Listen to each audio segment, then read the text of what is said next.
Back in my Infamy review, I said I was nervous about this Trilogy DLC pack. After a great start and a slight dip in episode 2, how does the finale, the redemption, hold up? After the end of Betrayal, you find yourself in a massively altered New York, where in the centre sits the Pyramid, Washington's symbol of power over the city and the country. After a great and surprising opening sequence, the story suddenly throws you into a sequence we're very familiar with, where you get your next power. This one's the power of the bear, and this is probably the best power by far, but it's the shortest sequence on how you earn it out of all three of the DLCs. Here you climb a giant bear and remove spears stuck in its side as it plods along, and then you get to test out the ability. Nothing new.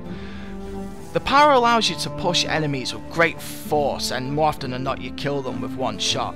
It's a lot of fun to use, but be warned, it sucks your life like a vampire. You can probably only get away with using it 3 times before you're nearly dead. This DLC probably has 2 of the most annoying and buggiest missions ever created for Assassin's Creed in my opinion. In one, all you have to do is simply kill some snipers and destroy 3 gates using your bear power.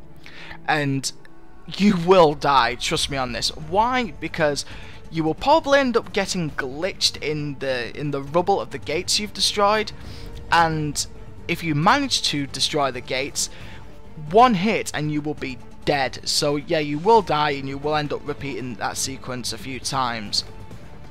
The second one is where you have to protect a food cart from waves of enemy troops who come at you from every angle, and most of them end up glitching on the back of the cart, just shooting the driver in the back of the head repeatedly. From that point on, however, it's the build up to the finale, and it's great. You wage war in the streets of New York and you get to hang people and kill people and basically raise an army, raise a rebellion. After that you go after Washington in a battle that you'll probably either love or just find boring. I say boring since you've practically already done it twice already in the past 2 DLCs. This time, however, you just have to use all 3 of your abilities to defeat him. All the drama really is in the cutscene before it and the sequence after. I mean, I'm not going to spoil it, but some of it is really tear-jerking stuff, and you know, and it really touches upon the idea of philosophy. You know, why does Connor want to stop Washington? Is it about loyalty? Is it about friendship? Is it about greed? But I won't tell you what happens, but I might do another video where I look at the story as a whole. Now's your chance. Take the apple. Take it. Take it. Overall, it's a great DLC, well worth playing, and a well-fitting finale. Had a lot of fun. I think it was probably the best one, just by a minute little degree out of all 3 of them. My second favourite was Infamy, and then my least favourite was Betrayal. But yeah, it was a great DLC. I give the Tyranny of King Washington, the Redemption, a 9 out of 10.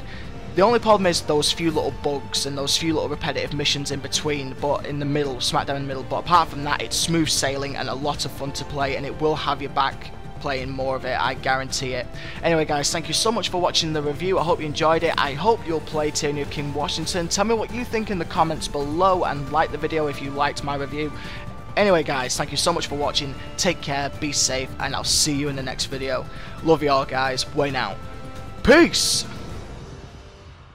Your father was a seafarer then? My grandfather, Edward. He sailed with a rough crew.